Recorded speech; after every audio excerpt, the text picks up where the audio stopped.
বছরের প্রথম অভিযানেই আবার ধাক্কা খেল ভারতের মহাকাশ গবেষণা সংস্থা ইসরো। পিএসএলভি C-62 মিশন কার্যত ব্যর্থ। থার্ড স্টেজে সমস্যার কারণে পিএসএলভি রকেটের মাধ্যমে নির্দিষ্ট কক্ষপথে স্থাপন করা যায়নি 16টি কৃত্রিম উপগ্রহকে। তার মধ্যে অন্তত 8টি বিদেশি পেলোডও ছিল। 8 মাসের মধ্যে পিএসএলভির এটি দ্বিতীয় ব্যর্থতা। এর মধ্যে রয়েছে অসমে নির্মিত কৃত্রিম উপগ্রহ লাচিত-1 উপগ্রহ, যা তৈরি করেছে ডন বস্কো বিশ্ববিদ্যালয়ের পড়ুয়ারা। অভিযানকে আনুষ্ঠানিকভাবে ব্যর্থ বলে ঘোষণা করেনি সংস্থা, তবে মনে করা হচ্ছে সবকটি কৃত্রিম উপগ্রহই মহাশূন্যে হারিয়ে গিয়েছে। ঠিক কি ঘটেছিল, কোথায় ভুল হলো ইসরোর, সংস্থার তরফে বিশদে কিছুই জানানো হয়নি। ইসরোর চেয়ারম্যান ভি নারায়ণন কেবল বলেছেন মিশনে যান্ত্রিক ত্রুটি দেখা গিয়েছে। As all of you are aware, today we attempted PSLV C-62 EOS N1 mission. The PSLV is a 4-stage vehicle, and the first stage is a solid motor with 2 strap-ons. Second stage is the liquid stage.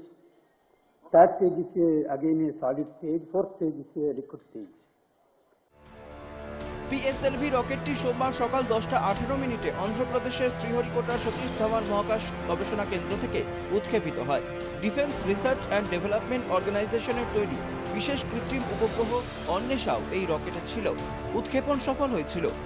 নির্দিষ্ট কক্ষপথে পৌঁছানোর জন্য প্রথম দুটি ধাপও পার করে দেয় PSLV, কিন্তু বাদ সাধে তৃতীয় ধাপ।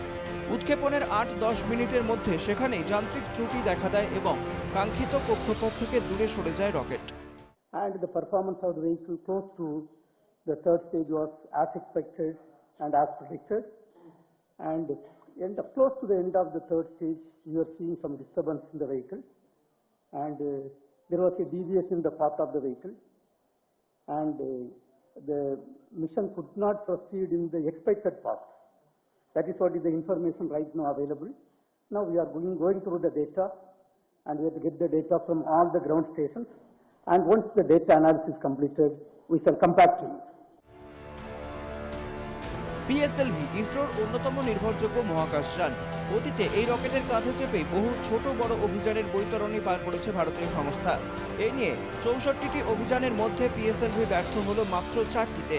সোমবারের অভিযানে ইসরোর পিএসএলভিতে একাধিক ভারতীয় কৃত্রিম উপগ্রহ ছাড়াও ছিল 8টি বিদেশি payload.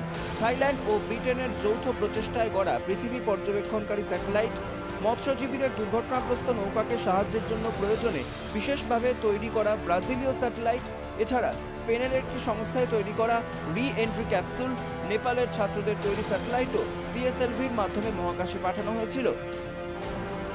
Bureau report, NKTV Bangla.